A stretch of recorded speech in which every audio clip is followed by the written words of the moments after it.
नमस्कार, स्वागत है आपका इन लाइव 24 न्यूज़ चैनल के सुबह के समाचार में। तो चलिए शुरुआत करते हैं देश और विदेश से जुड़ी खबरों से। तो सबसे पहले बात करते हैं देश से जुड़ी खबरों की। अस्पतालों में बेड की कमी पर स्वास्थ्य मंत्रालय और दिल्ली सरकार को एनएचआरसी का नोटिस, अजय माकन ने की थी शिकायत। राष्ट्रीय मानवाधिकार आयोग ने बुधवार को कांग्रेस नेता अजय माकन की शिकायत का संज्ञान लेते हुए केंद्रीय स्वास्थ्य मंत्रालय और दिल्ली सरकार को नोटिस जारी किया।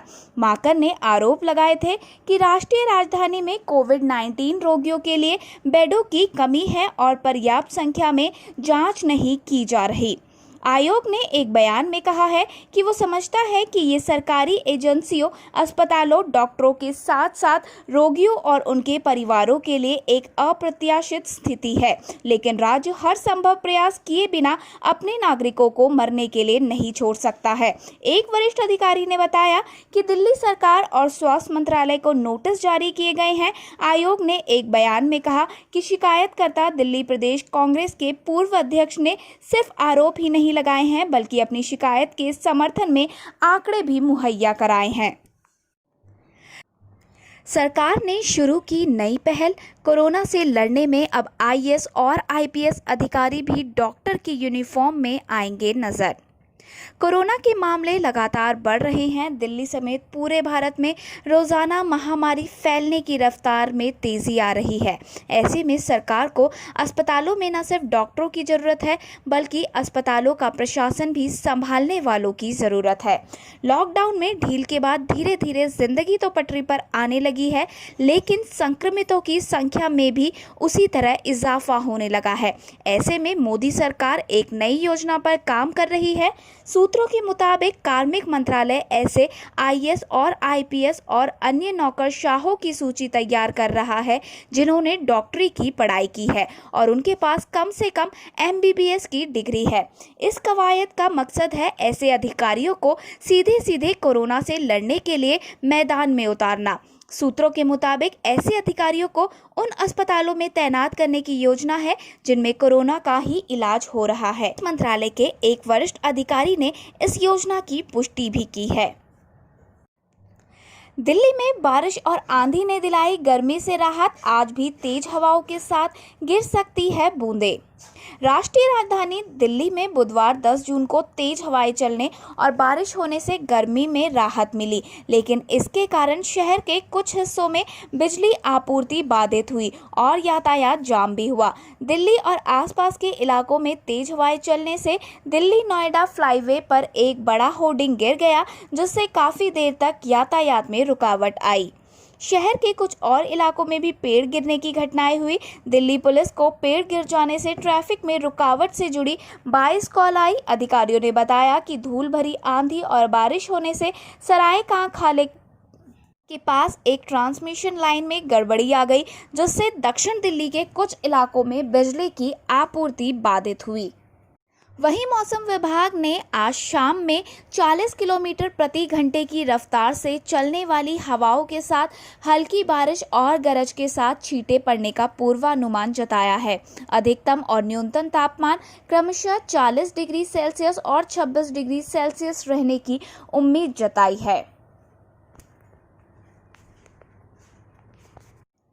छत्तीसगढ़ के राजनांदगांव में ग्रामीणों ने खुद से किया 3 किलोमीटर लंबी सड़क का निर्माण। राजनांदगांव जिले के मानपुर में खुरसेला गांव के निवासियों ने श्रमदान देकर अपने दम पर 3 किलोमीटर लंबी सड़क का निर्माण किया है। इस गांव के स्थानीय लोगों ने कहा कि वे बारिश के मौसम में समस्याओं का सामना करते थे और कई बार प्रशासन से गुहार भी लगाई थी, लेकिन कोई भी उनकी मदद करने के लिए आगे नहीं आया। मीराबाई नेताम, एक ग्रामीण, ने कहा कि हमने कई बार प्रशासन से गुहार लगाई, लेकिन कोई भी सामने नहीं आया, इसलिए हमने खुद सड़क बनाने का फैसला किया। हम इसे पिछले 5 दिनों से कर रहे हैं। एक अन्य ग्रामीण सूरजू टेकम ने कहा कि बारिश के मौसम में स्कूल जाने के लिए विशेष रूप से लड़कियों को परेशानी का सामना करना पड़ता था, इसलिए हमारी ग्राम सभा ने निर्माण का फैसला किया अपने दम पर और हमने ये कर दिखाया। हैदराबाद में कोरोना रोगी की मौत के बाद डॉक्टर पर हुआ हमला। डॉक्टरों और स्वास्थ्य कर्मियों पर हमले रोकने के लिए केंद्र सरकार द्वारा बनाए गए सख्त कानून का भी असर नहीं दिखाई दे रहा। हैदराबाद में सरकारी गांधी अस्पताल में मंगलवार रात डॉक्टर पर हमले का मामला सामने आया है। कोरोना रोगी की मौत के बाद उसके 2 रिश्तेदारों ने हमला कर दिया। पुलिस ने दोनों हमलावरों को गिरफ्तार कर लिया है। घटना के बाद मध्य रात्रि को करीब 100 जूनियर डॉक्टरों ने प्रदर्शन किया। बुधवार को भी उनका प्रदर्शन जारी रहा। अतिरिक्त सुरक्षा की मांग करते हुए डॉक्टरों ने मुद्दे का समाधान होने तक काम का बहिष्कार करने की धमकी दी है। बताया जा रहा है कि डायबिटीज पीड़ित 55 वर्षीय कोरोना रोगी को बेड से नहीं उतरने के लिए कहा गया था, लेकिन वो टॉयलेट गया। वहां गिरने से उसकी मौत हो गई। असम में तेल के कुएं में आग लगने से 7,000 लोग हुए प्रभावित, मुआवजे देने का किया ऐलान। असम में तिनसुकिया जिले के बागजन तेल कुएं में लगी आग से 7,000 लोग प्रभावित हुए हैं और राज्य सरकार ने उन्हें मुआवजा देने का ऐलान किया है। असम के मंत्री चंद्रमोहन पटोवरी ने बुधवार को तिनसुकिया जिले के बागजान का दौरा किया, जहां गैस कंपनी ऑयल इंडिया के तेल के कुएं में आग लगी है। उन्होंने ही 7,000 लोगों के प्रभावित होने की जानकारी दी और मुआवजे का ऐलान भी किया। चेक बाउंस को अपराध से बाहर करने पर विचार, कारोबारियों को असुविधा से बचाने का हो रहा है प्रयास। वित्त मंत्रालय ने 19 कानूनों के तहत आने वाले छोटे अपराधों को अपराध के दायरे से बाहर करने का प्रस्ताव रखा है। इन 19 कानूनों में negotiable instruments act, cheque bounce, SARFAESI act, bank कर्ज के पुनर्भुगतान, LIC act, PFRDA act, RBI act, NHB act, banking regulation act और चिट फंड्स एक्ट जैसे कानून शामिल है। मंत्रालय का मानना है कि कोरोना संकट के इस दौर में कारोबार चलाते रहने और शुरू करने वाले कारोबारियों के सामने ऐसी कई छोटी मोटी दिक्कतें आ सकती है, जिन्हें अपराध के दायरे में रखा गया है। एक बयान में वित्त मंत्रालय ने कहा कि छोटे अपराधों को अपराध की श्रेणी से बाहर निकालने का दूरगामी असर दिख सकता है। इससे ईज ऑफ डूइंग बिजनेस यानी कि कारोबारी सुगमता में और सुधार होगा तथा छोटे छोटे मामलों में कोर्ट कचहरी के चक्करों और जेल जाने की घटनाओं में कमी आएगी। मंत्रालय का कहना है कि इससे सबका साथ, सबका विकास और सबका विश्वास का लक्ष्य हासिल करने में भी सरकार को बड़ी मदद मिलेगी। लोगों के हाथ चूम कर इलाज करता था बाबा, संपर्क में आए 19 लोग हुए कोरोना पॉजिटिव, इलाके में मचा हड़कंप। कोरोना संक्रमण से मध्य प्रदेश के रतलाम शहर के नयापुरा में झाड़ फूंक करने वाले असलम बाबा की 4 जून को मौत के बाद उसके संपर्क में आए लोगों के पॉजिटिव निकलने का सिलसिला जारी है। हालात ये है कि नयापुरा अब हॉटस्पॉट बन चुका है। नयापुरा और लोहार रोड कंटेनमेंट एरिया पास है। इन दोनों इलाकों से ही आधे संक्रमित सामने आए हैं। बाबा के सीधे संपर्क में आने वालों में 19 पॉजिटिव है। मंगलवार रात आई रिपोर्ट में रतलाम जिले में 24 नए मरीज सामने आने के बाद हड़कंप मच गया है। हैरान करने वाली बात यह है कि सतर्कता को लेकर इतना प्रचार प्रसार करने के बावजूद भी कुछ लोग अंधविश्वास में बाबा के पास कोरोना का इलाज कराने पहुंच गए थे। बाबा लोगों का हाथ चूम कर दुआ देकर कोरोना को भगा रहा था। 4 जून को बाबा की मौत के बाद जब कॉन्टैक्ट ट्रेसिंग में कुछ अन्य लोगों को क्वारंटीन कर सैंपलिंग की गई तो 7 जून को मिले रिपोर्ट में नयापुरा के 6 पॉजिटिव मिले। इसके बाद बुधवार को मिले 24 पॉजिटिव में से नयापुरा के 13 ऐसे हैं जिनका बाबा से संपर्क हुआ था। इस तरह जिले में अब तक कुल 85 मरीजों में से 19 तो बाबा के कारण ही संक्रमित हुए हैं। हथनी के बाद केरल में कुत्ते से हुई क्रूरता। पशुओं के खिलाफ क्रूरता का एक और रोंगटे खड़े कर देने वाला मामला सामने आया। घटना केरल का ही है, जहां एक कुत्ते के मुंह को किसी ने टेप बांध दिया था। Peoples for animal welfare services के स्वयंसेवकों ने एक कुत्ते को त्रिशूर जिले के ओलूर से बचाया, जिसका मुंह पिछले 2 सप्ताह से इंसुलेशन टेप से बंद किया हुआ था। कुत्ते को अब एक पशु आश्रय गृह में स्थानांतरित कर दिया गया है। हाल ही में एक गर्भवती हथनी के साथ क्रूरता का मामला सामने आया था। जहां कुछ लोगों ने अनानास में छिपाकर विस्फोटक खिलाया था। इसकी वजह से हथनी और गर्भ में पल रहे उसके बच्चे की मौत हो गई थी। जम्मू कश्मीर के बगडाम में फिर शुरू हुआ एनकाउंटर, सेना दे रही है मुंह तोड़ जवाब। जम्मू कश्मीर के बडगाम जिले के पठानपुरा में आतंकियों और सुरक्षा बलों के बीच मुठभेड़ शुरू हो गई है। सेना मुंहतोड़ जवाब दे रही है। गौरतलब है कि बुधवार की मुठभेड़ में 5 आतंकियों को ढेर किया गया था। पिछले 4 दिनों के भीतर शोपियां में ये चौथी मुठभेड़ है। इसके साथ ही 2 सप्ताह के दौरान विभिन्न मुठभेड़ों में मारे गए आतंकवादियों की संख्या 25 हो गई है। इस बीच किसी भी किस्म के विरोध प्रदर्शन को रोकने के लिए पास के इलाकों में अतिरिक्त सुरक्षा बलों को तैनात किया गया है। किसी तरह की अफवाह को फैलने से रोकने के लिए मोबाइल इंटरनेट सेवाएं बंद कर दी गई है। जिले में रविवार और सोमवार को लगातार 2 दिन तक अलग अलग मुठभेड़ चली थी, जिसमें 9 आतंकियों को मार गिराया था। रविवार को 5 आतंकी ढेर किए थे, तो वहीं सोमवार को 4 आतंकवादियों को सेना ने मारा था।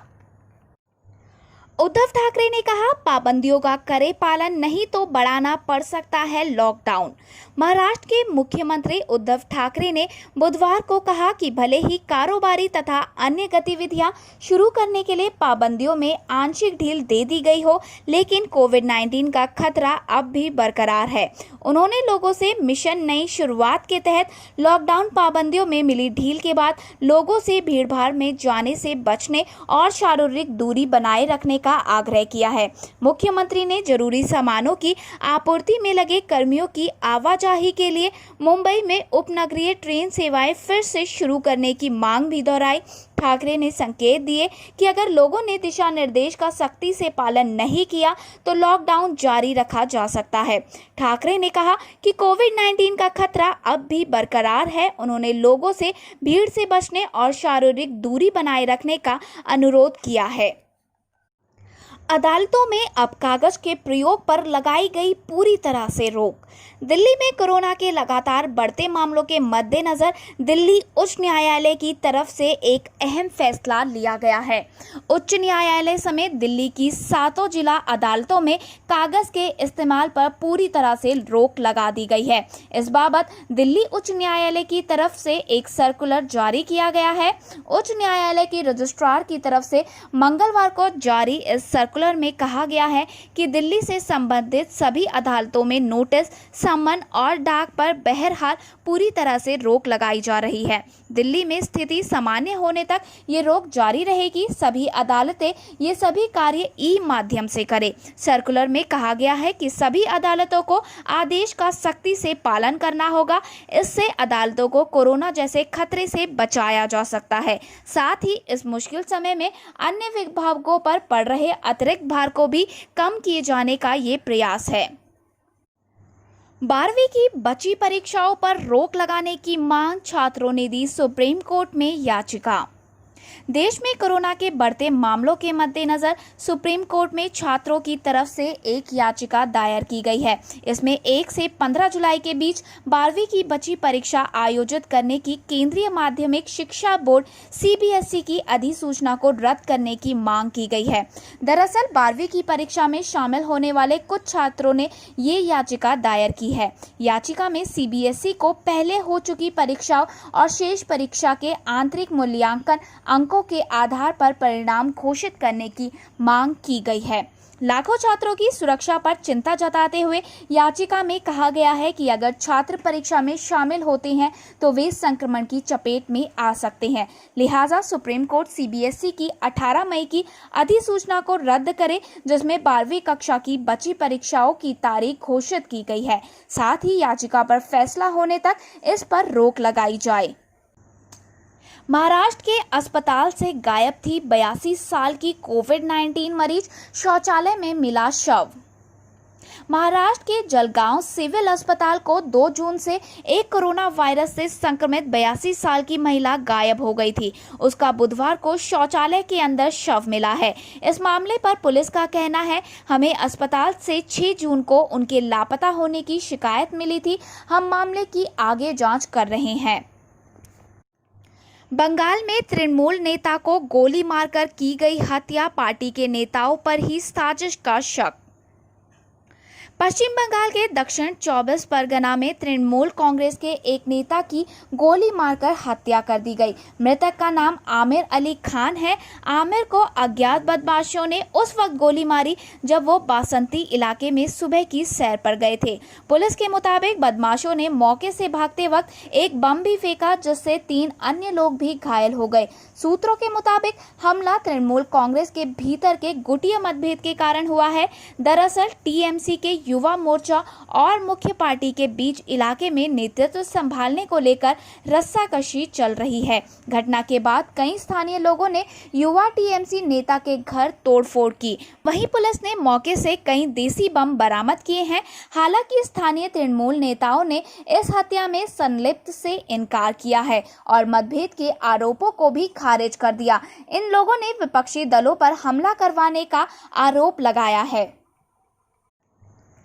टिड्डी दल की समस्या पर 18 जून को हो सकती है भारत पाक की पहली बैठक। भारत और पाकिस्तान के बीच फसलों को चट कर जाने वाले रेगिस्तानी टिड्डी दलों की समस्या पर पहली बैठक 18 जून को आयोजित की जा सकती है। दोनों देश इस समस्या से निपटने के लिए जून से नवंबर तक 6 द्विपक्षीय बैठकों का आयोजन करेंगे। राजनयिक सूत्रों के मुताबिक अब तक टिड्डियों के मुद्दे को हल करने के लिए पाकिस्तान ने अभी तक भारत के अनुरोध पर कोई औपचारिक प्रतिक्रिया नहीं दी है, लेकिन तकनीकी स्तर पर ही बैठक के 18 जून को आयोजित होने की संभावना है। दोनों देशों को तकनीकी स्तर की बैठक के लिए मुनाबाव या जून नवंबर के दौरान खोखरपुर में 6 बार आपस में मिलने की उम्मीद है। बता दें कि भारत ने बलूचिस्तान और दक्षिण खुरासान प्रांतों में मरुस्थलीय टिड्डियों को नियंत्रित करने के लिए ईरान को भी कीटनाशक की सप्लाई करने का प्रस्ताव दिया है।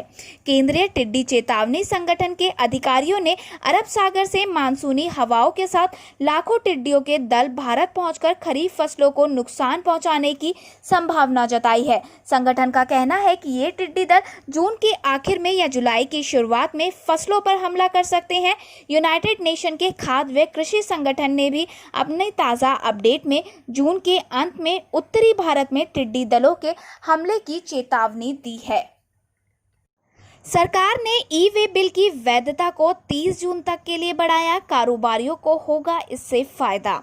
सरकार ने 24 मार्च या उससे पहले जनरेट हुए ई-वे बिल्स की वैधता को बढ़ाकर 30 जून 2020 कर दिया है। ई-वे बिल्स की वैधता को तीसरी बार बढ़ाया गया है। केंद्रीय प्रत्यक्ष कर बोर्ड की ओर से जारी अधिसूचना में कहा गया है कि केंद्रीय माल एवं सेवा कर अधिनियम 2017 के नियम 38 के तहत 24 मार्च 2020 या उससे पहले जनरेट हुए ई-वे बिल और 20 मार्च 2020 या उसके बाद जिन ई-वे बिल की वैधता समाप्त हो गई है उन्हें बढ़ाकर 30 जून 2020 कर दिया गया है। पिछले महीने ऐसे बिल की वैधता को 31 मई तक के लिए बढ़ाया गया था। सीबीआईसी ने एक अन्य अधिसूचना में रिफंड को लेकर फैसला करने की समय सीमा को भी बढ़ाकर 30 जून कर दिया है। कंज्यूमर मार्केट पर मंदी की मार, सस्ते सामानों की खरीदारी भी अब ईएमआई पर। लॉकडाउन की वजह से कंज्यूमर मार्केट में भारी कारोबारी सुस्ती देखी जा रही है। बाजारों में अब काम शुरू हुआ है, लेकिन रिटेलरों के पास ग्राहक आने बिल्कुल कम हो गए हैं और हालात ये है कि लोग कम कीमत वाले स्मार्टफोन, किचन के बर्तन, मिक्सर ग्राइंडर, स्पीकर, हेडफोन, घरेलू सामान और जूते तक ईएमआई पर ले रहे हैं। ऑनलाइन मार्केट प्लेस और बैंकों के मुताबिक क्रेडिट कार्ड पर फाइनेंसिंग में काफ़ी तेजी आई है। क्रेडिट कार्ड के बिल पेमेंट में भी देरी हो रही है। नौकरियां जाने, सैलरी घटने और कारोबार बंद होने की वजह से लोगों के पास पैसा आना कम हो गया है। इसका असर घरेलू खर्च पर पड़ रहा है। नौकरी जाने का डर बना हुआ है। इस वजह से लोग बचा हुआ कैश खर्च नहीं करना चाह रहे। रिटेल मार्केट पर इसका असर साफ दिखाई दे रहा है। रिटेल इंडस्ट्री से जुड़े लोग कंज्यूमर बिहेवियर में बदलाव देख रहे हैं। ग्राहक अब लग्जरी की जगह जरूरत की चीजें ज्यादा खरीद रहे हैं। इस वक्त एसी और टीवी जैसी चीजों की जगह छोटे घरेलू अप्लायंस, लैपटॉप, टैबलेट, लॉन्ड्री और वॉशिंग अप्लायंस की मांग ज्यादा है। Xiaomi आज करेगा लैपटॉप लॉन्च, जानते हैं इसके संभावित फीचर्स। चीनी कंपनी Xiaomi भारत में आज अपना एक ऑनलाइन कार्यक्रम आयोजित करने जा रहा है। इस कार्यक्रम की मदद से कंपनी भारत में पहली बार लैपटॉप सेगमेंट में अपना प्रोडक्ट लॉन्च करने जा रही है। अपना पहला लैपटॉप Mi नोटबुक लॉन्च करने वाली है। ये लैपटॉप सिर्फ भारत में ही नहीं बल्कि ग्लोबली लॉन्च किया जाएगा। कंपनी के मुताबिक ये लैपटॉप खासकर भारतीय के मद्देनजर तैयार किया गया है। कंपनी अपने मी नोटबुक से संबंधित फीचर्स की जानकारी टीजर्स के जरिए सार्वजनिक कर रही है। Mi notebook model Xiaomi India के प्रमुख मनु कुमार जैन समेत कंपनी के अधिकारियों ने कुछ तस्वीरें शेयर की हैं। इन तस्वीरों के माध्यम से ये खुलासा हुआ है कि 11 जून यानी कि आज केवल मी नोटबुक ही लॉन्च नहीं होगा। आज नोटबुक के साथ Mi नोटबुक हॉरिजन एडिशन भी पेश किया जाएगा, जिसके बॉक्स की तस्वीर ऑनलाइन दस्तक दे चुकी है। हॉरिजन एडिशन के बारे में लॉन्चिंग के दिन ही बताया जाएगा, जबकि टेक जगत के मुताबिक ये 14 inch full HD bezel less screen, DTS audio support और SSD सपोर्ट के साथ आएगा। Xiaomi के अनुसार मी नोटबुक में पतले बेजल के साथ सर्वाधिक स्क्रीन टू बॉडी रेशियो दिया जाएगा। इसके अलावा ये पुख्ता हो चुका है कि मी नोटबुक में 10वीं generation Intel core i7 processor और 12 घंटे की बैटरी लाइफ मिलेगी। Xiaomi का कहना है कि मी नोटबुक में फुल HD स्क्रीन शामिल होगी। Xiaomi का दावा है कि ये हाई एंड फ्लैगशिप लेवल का लैपटॉप होगा जो कि पावर यूजर्स के लिए बना है। अब गूगल मैप पर रास्ता बताने के लिए सुनाई दे सकती है अमिताभ बच्चन की आवाज़। अब तक सिर्फ गूगल मैप पर महिला की आवाज़ सुनाई देती थी, लेकिन खबरें आ रही है कि गूगल मैप पर रास्ता बताने के लिए अमिताभ बच्चन की आवाज़ सुनाई दे सकती है। मीडिया रिपोर्ट्स के मुताबिक गूगल ने अपने मैप के लिए बिग बी से उनकी आवाज़ इस ऐप के लिए रिकॉर्ड करने के लिए संपर्क किया है। खबरें ये हैं कि अगर बिग बी गूगल का ये ऑफर कबूल कर लेते हैं तो कंपनी उन्हें उनके घर पर ही आवाज़ रिकॉर्ड करने की सुविधा प्रदान करेगी। इसको लेकर उनसे बातचीत चल रही है, लेकिन फिलहाल ये कॉन्ट्रैक्ट अभी साइन नहीं किया गया है। इसके अलावा बिग बी ने भी इसे लेकर कोई कमेंट नहीं किया है। कोरोना मरीज मिलने के बाद मलाइका अरोड़ा की बिल्डिंग हुई सील। बॉलीवुड एक्ट्रेस मलाइका अरोड़ा की मुंबई स्थित बिल्डिंग सील कर दी गई है। उनकी बिल्डिंग टस्कनी में एक कोरोना पॉजिटिव मरीज के मिलने के बाद बीएमसी ने ये कार्रवाई 8 जून को की। सोशल मीडिया पर एक तस्वीर सामने आई है जिसमें मलाइका की टस्कनी बिल्डिंग के गेट पर कंटेनमेंट जोन का पोस्टर लगा हुआ दिख रहा है। हालांकि इस मामले पर मलाइका ने अभी तक अपनी प्रतिक्रिया नहीं दी है। मलाइका कोरोना के चलते देश में लॉकडाउन के बाद से ही बेटे अरहान के साथ क्वारंटीन में रह रही है। वो सोशल मीडिया पर अक्सर खुद से जुड़ी जानकारियां देती रहती है। इस बीच वो घर पर ही खुद को फिट रखने के लिए योग और वर्कआउट करती नजर आ चुकी हैं। बॉलीवुड अभिनेता पंकज त्रिपाठी अब करेंगे खादी का प्रचार, बने बिहार खादी के ब्रांड एम्बेसडर। जाने माने अभिनेता पंकज त्रिपाठी को राज्य सरकार ने बिहार खादी का ब्रांड एम्बेसडर नियुक्त किया है। पंकज मूल रूप से बिहार के ही निवासी हैं। राज्य सरकार के ब्रांड एम्बेसडर बनने संबंधी प्रस्ताव को स्वीकारते हुए श्री त्रिपाठी ने उद्योग मंत्री श्याम रजक का आभार जताया है। उद्योग मंत्री श्याम रजक ने कहा है कि बिहार खादी के प्रचार प्रसार के काम को अब और गति मिलेगी। बिहार की खादी देश में खास मानी जाती है, मगर ब्रांडिंग, नई तकनीक और बाजार से सीधे जुड़ाव ना होने के कारण ये पिछड़ती जा रही है। अब राज्य सरकार इस पर पूरा फोकस कर रही है। देश का सबसे बड़ा खादी मॉल पटना में स्थापित किया गया है। इसमें राज्य की दर्जनों खादी संस्थाओं की ओर से तैयार सामान की बिक्री की जा रही है। लॉकडाउन के चलते इसे बंद कर दिया गया था, मगर अब इसे फिर से खोल दिया गया है। खादी ग्रामोद्योग बोर्ड ने उत्पादन और बिक्री में वृद्धि के लिए सभी खादी संस्थाओं को नई डिजाइन के खादी वस्त्र तैयार करने के निर्देश दिए हैं। उद्योग मंत्री ने कहा है कि देश भर में प्रसिद्ध राज्य की मधुबनी खादी को भी बढ़ावा दिया जा रहा है। अभिनेता पंकज त्रिपाठी बिहार खादी और देश के सबसे बड़े खादी मॉल का प्रचार प्रसार करेंगे। नाडा ने सुधारी गलती, जानकारी नहीं देने पर 4 नहीं 2 साल का होगा निलंबन। अपनी जानकारी ना देने पर खिलाड़ियों को 4 साल के लिए निलंबित करने की बात कहने के कुछ देर बाद राष्ट्रीय डोपिंग रोधी एजेंसी यानी कि नाडा ने अपने बयान में बदलाव किया है और कहा है कि 4 साल की जगह निलंबन 2 साल का होगा। नाडा ने बुधवार को एक बयान जारी कर कहा था कि उसने उन खिलाड़ियों को नोटिस दे दिया है जिन्होंने अपनी रहने की जानकारी नहीं दी है। संस्था ने साथ ही बताया था कि अगर खिलाड़ी इस तरह के 3 नोटिस का जवाब नहीं दे तो उसे 4 साल के लिए निलंबित किया जा सकता है। नाडा ने अपने ट्विटर हैंडल पर एक बयान जारी कर इस बात की जानकारी दी थी, लेकिन कुछ देर बाद उसने अपने ट्वीट को हटा दिया और नया ट्वीट कर बताया कि जानकारी ना देने पर खिलाड़ियों पर 2 साल का निलंबन लगाया जा सकता है। फीफा महिला विश्व कप के लिए ऑस्ट्रेलिया न्यूजीलैंड की दावेदारी प्रबल। विश्व फुटबॉल संस्था फीफा ने बुधवार को कहा कि 2023 महिला विश्व कप फुटबॉल टूर्नामेंट की मेजबानी के लिए ऑस्ट्रेलिया और न्यूजीलैंड की संयुक्त दावेदारी प्रबल है। फीफा ने एक बयान जारी कर कहा कि उसे 3 दावेदारों कोलंबिया, जापान और संयुक्त ऑस्ट्रेलिया और न्यूजीलैंड से 3 आधिकारिक बोली प्राप्त हुई है। फीफा ने कहा कि टूर्नामेंट के मेजबान का फैसला 25 जून को उसकी संचालन परिषद की ऑनलाइन बैठक में किया जाएगा। बोलीदाताओं की आकलन रिपोर्ट में ऑस्ट्रेलिया और न्यूजीलैंड की संयुक्त दावेदारी को 5 में से 4.1 का औसत स्कोर दिया गया है, जबकि जापान को 3.9 और कोलंबिया को 2.8 की औसत स्कोर दिया गया है।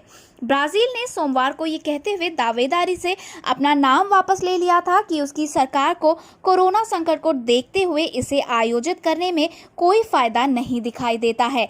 इस पैनल के 37 सदस्यों को मतदान का अधिकार है और सभी के मत सार्वजनिक किए जाएंगे। वापस मैदान पर दिखेगी भारतीय क्रिकेट टीम, अगस्त में श्रीलंका का दौरा संभव।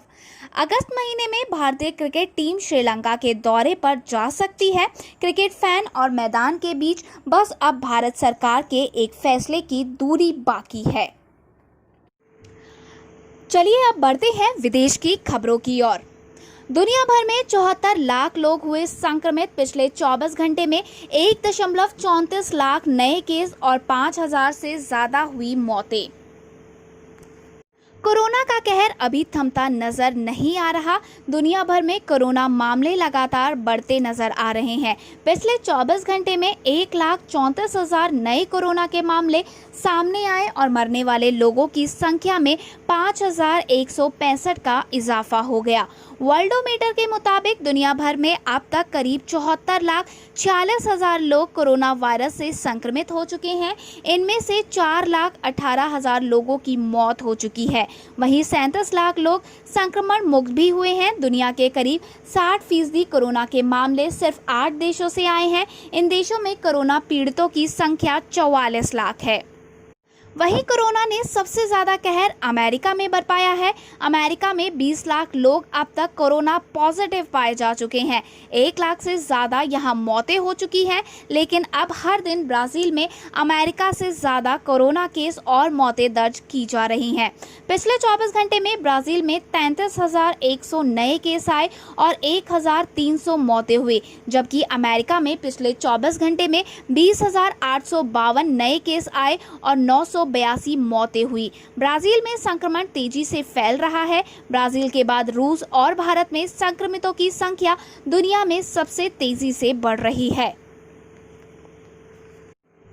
चीनी रक्षा पत्रिका में भारतीय सेना की गई तारीफ। कहा, दुर्गम पहाड़ों में डटी रहने वाली विश्व की सबसे मजबूत सेना। चीनी रक्षा पत्रकार हुआंग गोजी ने भारतीय सेना के कौशल और जांबाजी की तारीफ की है। चीन के रक्षा मामले से जुड़े पत्रकार का ये दावा है कि भारतीय सेना की विश्वसनीयता को दर्शाता है। हुआंग गोजी चीन के रक्षा पत्रिका में सीनियर एडिटर है और इस पत्रिका को चीन के लिए रक्षा सामान बनाने वाली कंपनी के मुख्य पत्र के रूप में जाना जाता है। किसी चीनी पत्रिका का ये दावा उस वक्त आया है जब दोनों देश की सेनाएं लद्दाख में आमने सामने में थी, भारत के उस दावे को मजबूत करता है कि भारतीय सेना विश्व के किसी भी सेना से कम नहीं है। अभी हाल ही में गृह मंत्री अमित शाह ने भारत को अमेरिका और इजराइल के बाद अपने देश की सुरक्षा में सबसे अधिक सक्षम देश बताया था। चीनी पत्रकार ने पहाड़ी क्षेत्रों में डटी रहने वाली भारतीय सेना को अमेरिका और रूस की सेना से भी आगे बताया है। केपी ओली का आरोप, नेपाल में कोरोना वायरस संक्रमित 85% लोग ऐसे हैं जो भारत से लौटे हैं। नेपाल के प्रधानमंत्री केपी शर्मा ओली ने बुधवार को दावा किया कि उनके देश में कोरोना वायरस से जितने लोग संक्रमित हुए हैं उनमें करीब 85% ऐसे हैं जो भारत से लौटे हैं। उनका दावा है कि दोनों देशों के बीच सीमा विवाद के बीच आया है।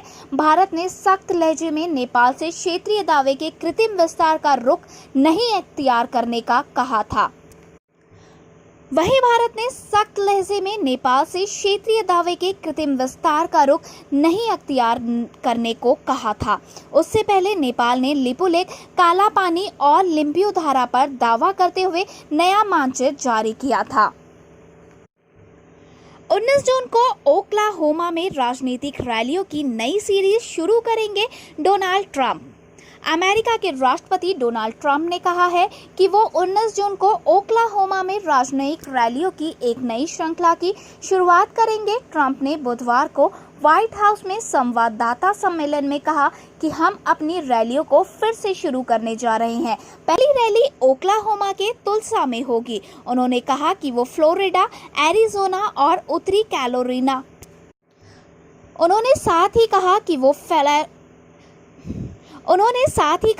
फ्लोरिडा, एरिजोना और उत्तरी कैरोलिना में रैलियां करेंगे। उन्होंने कहा कि रिपब्लिकन नेशनल कन्वेंशन को उत्तरी कैरोलिना से अन्य स्थान पर स्थानांतरित किया जाएगा और जल्द ही नए स्थान की घोषणा भी की जाएगी।